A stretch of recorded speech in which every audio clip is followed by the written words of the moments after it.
ಅಂತ ಮೊನ್ನೆ ಒಂದು ಮದುವೆಗೆ ಹೋಗಿದ್ರು. ಅವ ನಿಜಗುಣ ಅಂತ ಹೇಳಿದ್ರಲ್ಲಿ ಆ ಮುಟ್ಟಾಳ ಇಲ್ಲೇ ಈ ಐಗಳಿ ಹತ್ರ ಒಂದ್ ಈ 8 ದಿನದ ಹಿಂದಿನ ಘಟನೆ ಹೇಳ್ತೇನೆ ನಿಮ್ಗೆ. ಆ ಮನೆಯವರು ಸಿದ್ದೇಶ್ವರ ಅಪ್ಪಗಳು ಶಿಷ್ಯರು. ಅವ್ರಿಗೇನು ಉಪದೇಶ ಮಾಡ್ಯಾರ, ಬಸವಣ್ಣವ್ರದ್ದು ಸಿದ್ದೇಶ್ವರ ಅಪ್ಪಗಳದ್ದು ಒಂದು ಫೋಟೋ ಮಾಡ್ರಿ ಅಂತ ಹೇಳಿದ್ರು. ಮಾಡಿದ್ರು. ಮಾಡಿ ಅಲ್ಲಿಟ್ಟು ಅದ್ರ ಎದುರಿಗೆ ಅವರು ವೈದಿಕ ಪದ್ಧತಿಯಿಂದ ಲಗ್ನ ಮಾಡಿದ್ರು.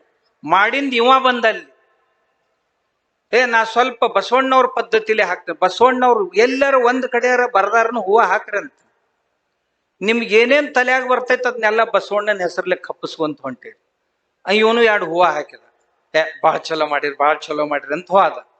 ಮುಂದ್ 3 ದಿವ್ಸಕ್ಕ ಆ ಲಗ್ನ ಮನಿ ಮಾಲಕ್ ಇವ್ ಭೇಟಿ ಆದ. ಎಲ್ಲಿ ಮತ್ತೊಂದು ಊರಾಗ. ಆ ಸಿದ್ದೇಶ್ವರ ಸ್ವಾಮಿಗಳನ್ನ ಬಸವಣ್ಣನ ಜೊತೆಗೆ ಸೇರಿಸಿರಿ, ಬಸವಣ್ಣವ್ರಷ್ಟು ಎತ್ತರ ಐತ ಅವ್ರದ್ದು. ಎಲ್ಲ ಹಲ್ಕಟ್ ನನ್ನ ಮಗನ. ಇವಾಗಿನ ಮುಂದಿನ ಶಬ್ದ ನಾ ಮಾತಾಡಬಾರ್ದು, ಅದು ಮುಂದಿಂದ ನೀವು ಮಾಡ್ಬೇಕು. ಸಿದ್ದೇಶ್ವರ ಅಪ್ಪಗಳು ಎಷ್ಟು ಎತ್ತರದವ್ರು ಅನ್ನೋದು ಈ ಬಡ್ಡಿ ಮಗ್ಗೆ ಏನು ಗೊತ್ತು? ಜಾತ್ಯಾಗ ಹುಟ್ಟೈತಿ ಆ ಜಾತಿಯವ್ರಿಗೆ ಇವ ಆಗಿಲ್ಲ, ಇನ್ ನಮಗ್ ಲಿಂಗಾಯತರಿಗೆ ಏನಾಗವದ?